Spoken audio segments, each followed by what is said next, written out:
Halo Sobat Sama Kanang, gimana kabarnya? Semoga kalian baik-baik saja ya. Seperti biasa, pada video kali ini kita akan membahas preview cerita Donghua BTTH episode ke-209, yang dimana pada episode sebelumnya Xiaoyan akhirnya meninggalkan kolam petir alam kosong, membawa pulang energi 9 petir emas misterius dan kekuatan baru yaitu Raja Utara, yang kini setara Dousheng bintang 6, sementara Xiaoyan sendiri resmi menembus tahap lanjutan bintang 5. Namun energi emas itu terlalu liar, memaksa Little Yi menanggung beban mengerikan sebagai wadah energi tersebut. Tak lama setelah itu, saat kembali ke Pulau Naga, Xiaoyan menyaksikan kebangkitan dahsyat suku Naga Void kuno yang kini bersatu dan dipenuhi para elit Dousheng. Dan Xian sebagai pemimpinnya menegaskan kejelasan aliansinya dengan Sky Mansion, menjadikan Xiaoyan pemilik sekutu terkuat di seluruh benua Douqi. Setelah menyelesaikan masalah di Pulau Naga, Xiaoyan kembali ke markas. Suasananya terasa menyesakkan. Hall of Souls menghilang tanpa jejak, seolah menyiapkan badai besar. Di tengah ketegangan itu, satu agenda tak bisa ditunda, yaitu upacara pengobatan klan Yao. Demi menepati janji lama, Xiaoyan bersumpah melindungi kehormatan gurunya, Yao Lao, apapun risikonya. Mereka pun berangkat menuju pegunungan Shenglong, tanah suci para alkemis. Namun begitu menginjak wilayah klan Yao, penghinaan langsung menyambut. Yao Wangui muncul, menantang harga diri Yao Lao. Lantas atapan Xiaoyan mengeras yang menandakan badai konflik baru dimulai. Dan itu merupakan inti cerita pada cerita sebelumnya. Kalau begitu, sekarang langsung saja kita masuk ke bagian cerita terbaru. Cerita ini berlanjut dengan diperlihatkan kerumunan besar di alun-alun klan. Yao mendadak menyebar bak air yang terbelah oleh belati, sehingga memberi jalan bagi sekelompok orang berjubah mewah yang melangkah dengan keangkuhan. Di posisi paling depan, tampak jelas berdirilah Yao Wangui, sosok yang memegang otoritas hukum di klan. Yao sekaligus musuh bebuyutan yang paling mendendam pada Yao Lao. Sontak Yao Wangui membuka mulutnya dengan nada penuh penghinaan yang menusuk telinga, menyebut Yao Lao sebagai barang rongsokan tak berguna, yang seharusnya tahu diri untuk menunggu ajal di tempat terpencil, daripada berani menginjakkan kaki di tanah klan Yao hanya untuk mencari malu. Mendengar hal itu, sekelompok pemuda dan pengikut di sekelilingnya yang haus akan pengakuan, lantas langsung berebut untuk menjilat, melontarkan berbagai cacian, bahwa raga tua Yao Lao hanya akan mengotori kesucian tanah leluhur dan menghina martabat upacara pengobatan. Di sisi lain, para tamu dari dataran tengah yang menyaksikan adegan itu hanya bisa menghela napas dengan ekspresi yang sangat rumit. Mereka menyadari betapa klan kuno ini telah buta karena kesombongan mereka sendiri. Mereka sama sekali tidak sadar bahwa pria tua yang mereka ejek adalah pemimpin aliansi Rumah Langit yang kekuatannya saat ini telah melampaui imajinasi mereka. Melihat hal itu, Xiaoyan pun menepuk pundak gurunya dengan lembut dan berbisik dengan nada tenang namun penuh keyakinan bahwa Yao Lao hanya perlu menyiapkan hati untuk mengukir nama kedua orang tuanya di tablet klan. Sementara segala kebisingan, menjijikan di depan mereka akan segera ia bungkam selamanya. Namun, Yao Wangui justru semakin meradang dan berteriak bahwa seorang buangan tidak akan pernah mendapatkan hak setinggi itu, bahkan menyebut keinginan tersebut sebagai mimpi di siang bolong yang menjijikkan. Tak lama setelah itu, Xiaoyan bertanya dengan suara yang sangat rendah dan dingin apakah mereka semua sudah cukup bicara. Lantas seorang pria kurus di samping Yao Wangui mencoba menggertak agar Xiaoyan menyadari di mana ia sedang berdiri sekarang, namun belum sempat kalimat itu tuntas. Sebuah kekuatan yang tak terlihat tiba-tiba menghantam kepalanya dengan kecepatan cahaya. Tubuh pria itu pun sontak terjun bebas dengan kepala yang menghantam tanah hingga batu pembatas retak hancur dan darah segar muncrat ke segala arah.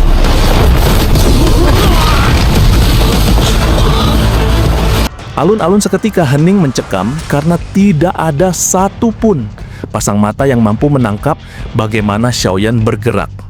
Yao Wangui yang merasa kewibawaannya diinjak-injak langsung berteriak murka dengan wajah memerah, memperingatkan bahwa Xiaoyan sedang melakukan penghinaan besar yang tidak bisa dimaafkan di wilayah suci klan Yao. Kendati demikian, ancaman itu justru disambut dengan aksi yang jauh lebih brutal. Xiaoyan bergerak bagaikan bayangan hantu yang melintasi ruang, dan dalam sekejap mata, rentetan suara tamparan keras bergema secara beruntun seperti ledakan petir. Seluruh pengikut yang tadi begitu vokal menghina Yao Lao pun sontak terpental ke udara, memuntahkan darah kental dan gigi yang rontok, sebelum akhirnya jatuh berdebam dan berguling-guling di tanah, layaknya anjing mati yang kehilangan taringnya. Melihat hal itu, wajah Yao Wangui berubah dari merah padam menjadi biru tua karena amarah yang meledak. Baginya, menghajar orang-orangnya di depan umum sama saja dengan menguliti wajahnya sendiri di hadapan para tamu undangan. Sehingga ia pun segera memberi instruksi keras kepada pasukan penjaga elit berbaju besi hitam untuk segera mengepung dan membunuh pemuda sombong itu dengan tombak-tombak mereka. Namun, saat belasan mata tombak itu hampir menyentuh raga Xiaoyan, sebuah gelombang api berwarna merah muda tiba-tiba meledak keluar dari tubuhnya dengan suhu yang sanggup melelehkan logam dalam sekejap. Sontak seluruh tombak dan baju besi para penjaga itu hancur menjadi debu sebelum sempat memberikan luka, sehingga membuat para prajurit itu terpental jauh dengan luka bakar yang serius di sekujur tubuh. Melihat hal itu, Yao Wangui terkejut bukan main dan jantungnya berdegap kencang. Ia menyadari bahwa kekuatan Xiaoyan telah melompat ke dimensi yang sangat berbeda sejak pertemuan terakhir mereka di luar alam api iblis beberapa tahun silam. Tak lama setelah itu, demi mempertahankan harga diri klan dan posisinya sebagai tetua hukuman, Yao Wangui pun melepaskan seluruh aura Dou Sheng Bintang 4 miliknya hingga menciptakan tekanan udara yang luar biasa berat di seluruh alun-alun, sehingga membuat para tamu dengan kekuatan rendah sulit bernapas. Kendati demikian, Xiaoyan justru berjalan maju dengan langkah yang sangat santai, seolah tekanan berat itu hanyalah embusan angin sepoi-sepoi.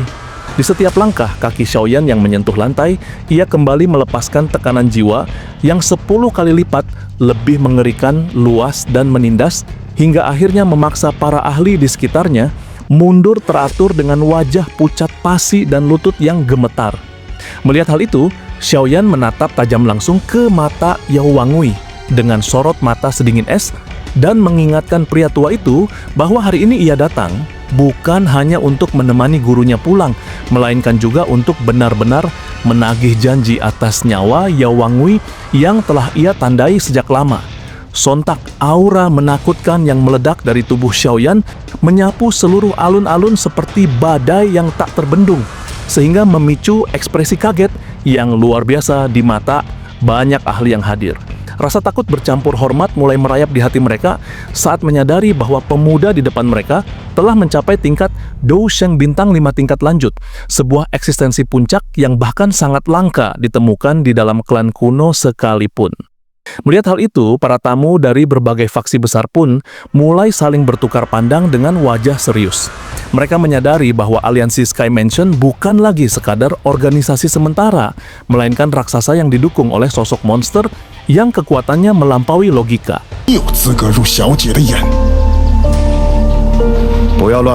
Di sisi lain, wajah Yao Wangui berubah menjadi sangat jelek dan pucat pasi. Ia tidak pernah membayangkan dalam mimpi buruknya sekalipun bahwa dalam waktu sesingkat ini, Xiaoyan tidak hanya berhasil mengejar kekuatannya, tetapi bahkan telah melesat jauh di depannya hingga akhirnya meninggalkan dirinya yang masih tertahan di bintang 4. Tak lama setelah itu, tekanan aura Xiaoyan terasa seperti gunung raksasa yang menghimpit raga Yao Wangui sehingga menyebabkan setiap sendi tulangnya berderit, dan ia menyadari bahwa satu kesalahan kecil saja akan membuatnya hancur dalam sekejap. Tak lama setelah itu, letusan kekuatan yang mengguncang langit ini pun memicu reaksi berantai dari para ahli klan Yao di seluruh pegunungan Shenglong. Langit di atas alun-alun sontak dipenuhi oleh deru angin yang memekakkan telinga saat lusinan sesepuh klan melesat turun dari angkasa dengan wajah yang memerah karena amarah. Mereka melihat tanah leluhur mereka kini berlumuran darah anggota klan mereka sendiri, yang mana merupakan sebuah penghinaan yang belum pernah terjadi selama ribuan tahun. Yao Wangui yang merasa posisinya terdesak, lalu segera berteriak histeris menghasut para sesepuh untuk segera menangkap Xiaoyan demi memulihkan martabat klan yang telah diinjak-injak dengan sangat kasar di depan para tamu undangan.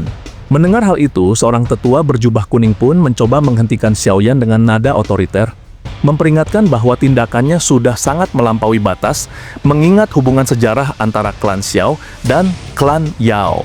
Namun Xiaoyan hanya membalas dengan tawa dingin yang menusuk hingga ke sumsum tulang, sekaligus menyatakan bahwa ia hanya membalas penghinaan dengan cara yang setimpal sesuai hukum alam. Dengan sorot mata yang mengunci mati sosok Yao Wangui, Xiaoyan pun menuntut permintaan maaf resmi kepada gurunya di hadapan semua orang yang hadir. Melihat hal itu, para sesepuh klan Yao justru merasa semakin tersinggung. Keangkuhan mereka sebagai klan kuno membuat mereka merasa mustahil untuk menundukkan kepala di depan orang luar. Seorang tetua lain memang sempat mencoba menawarkan jalan tengah agar kedua pihak mundur selangkah demi kelancaran upacara, namun pada akhirnya Xiaoyan dengan tegas menggelengkan kepala. Xiaoyan sangat memahami sifat picik orang-orang ini.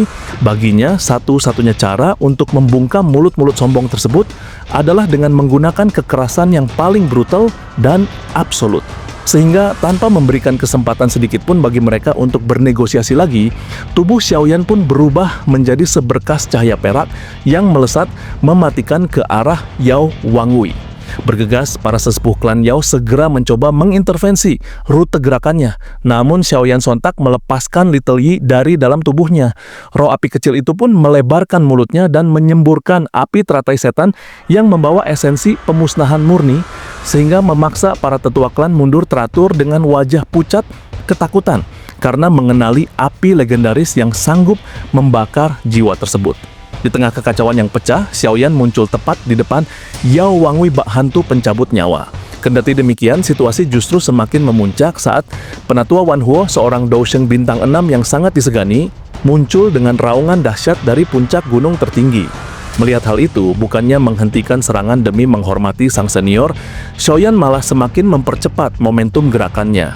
Saat Yao Wangui mencoba melawan dengan jurus telapak tangan andalannya, Xiaoyan langsung menghantamnya dengan dua jari yang dilapisi api hingga telapak tangan pria tua itu berlubang dan tubuhnya terpental 1000 kaki, bahkan membelah lantai alun-alun dan memuntahkan darah segar secara menyedihkan.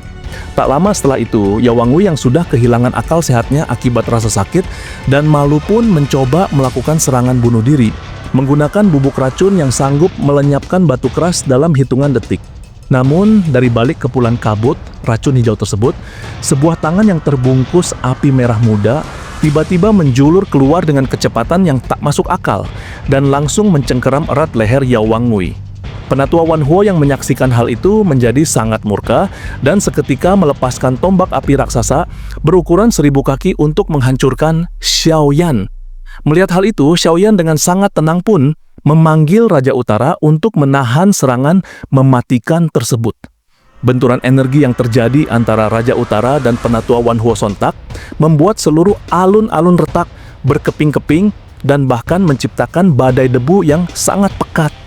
Di tengah debu yang beterbangan, tangan Xiaoyan semakin kuat melilit tenggorokan Yao Wangui, hingga perlahan-lahan mengangkat tubuh pria tua itu sampai kakinya menendang-nendang udara dengan keputusasaan yang nyata.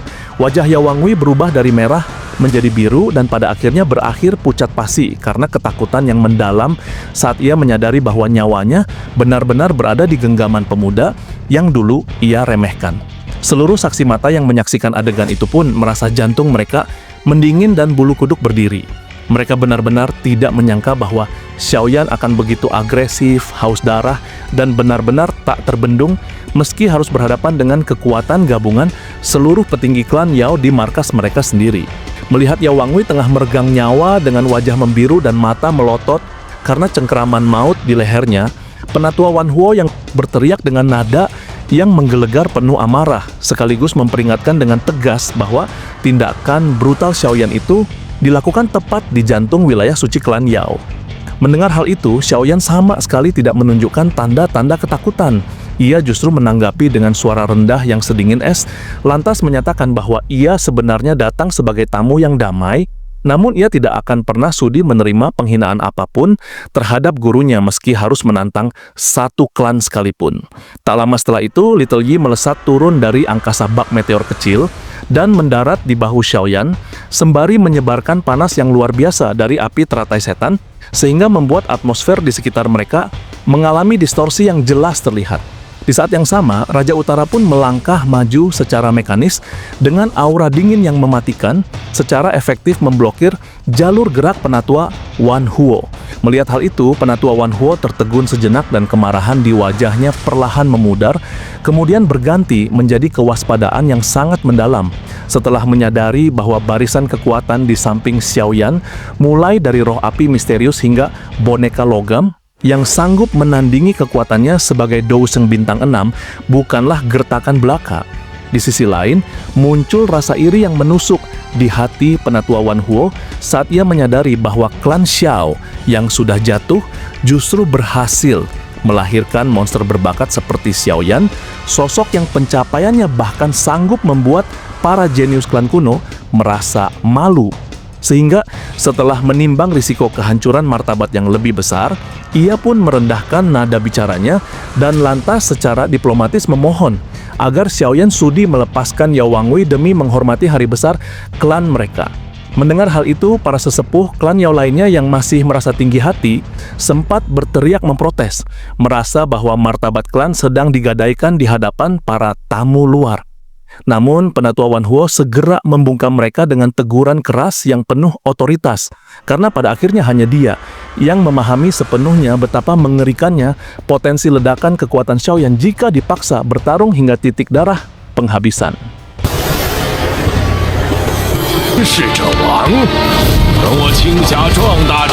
Melihat hal itu, Xiaoyan tidak langsung bertindak. Ia melirik gurunya untuk meminta keputusan akhir. Yao Lao yang sejak awal berdiri tenang dengan mata yang menyimpan 1000 kenangan, pada akhirnya tersenyum tipis dan mengangguk setuju untuk melepaskan Yao Wangui. Ia menyadari bahwa aksi gertakan brutal ini sudah lebih dari cukup untuk memberikan peringatan keras bagi siapapun yang berniat merendahkan posisi aliansi Sky Mansion. Tak lama setelah itu, Xiaoyan pun melemparkan tubuh Yao Wangui yang sudah lemas, layaknya ikan mati ke arah kerumunan sesepuh, dengan gerakan yang sangat acuh tak acuh, seolah-olah pria tua itu hanyalah sampah yang tak berharga. Kendati demikian, Xiaoyan tidak berhenti di situ. Ia memberikan peringatan tegas dengan suara yang bergetar penuh kekuatan bahwa gurunya adalah kepala aliansi dengan status yang setara dengan pemimpin klan manapun, sehingga klan Yao harus belajar mengendalikan kesombongan mereka. Melihat hal itu, penatua Wan Huo menunjukkan kemurahan hatinya yang luar biasa demi mendinginkan suasana. Ia tidak tersinggung oleh ucapan tajam Xiaoyan dan justru bertindak adil dengan memerintahkan pengawal besi untuk menyeret para penjilat yang sebelumnya menghina Yao Lao keluar dari Gunung Obat serta mengasingkan mereka selama 10 tahun sebagai bentuk hukuman publik. Sontak tindakan tegas dan tidak memihak ini membuat ketegangan yang tadi mencekam perlahan mencair, kemudian berganti menjadi suasana yang lebih formal dan terkendali. Melihat hal itu, Xiaoyan menunjukkan sikap kesatria dengan menangkupkan tangan secara sopan kepada penatua Wan Huo sebagai bentuk penghormatan atas keadilannya. Tak lama setelah itu, penatua Wan Huo pun secara resmi mengundang mereka untuk segera menuju puncak Gunung Guna, memulai upacara pengobatan yang sakral. Dengan sedikit rasa bangga, ia menyatakan bahwa upacara ini berada di tingkat yang jauh lebih tinggi daripada pertemuan alkemis manapun dan merupakan ajang pembuktian bagi para master medis sejati di benua Douqi. Mendengar hal itu, Xiaoyan hanya tersenyum tipis tanpa rasa gentar sedikit pun, lantas menyatakan ketertarikannya untuk beradu keahlian dengan para legenda alkimia tersebut demi membuktikan bahwa warisan ilmu yang diajarkan gurunya adalah yang terbaik, sehingga dengan semangat yang kembali membara, rombongan besar tersebut pun terbang bersama-sama membelah awan menuju puncak Gunung Obat yang megah, siap untuk membuka lembaran baru dalam kompetisi alkimia paling bergengsi yang akan menentukan siapa sebenarnya penguasa api dan medis di dunia ini.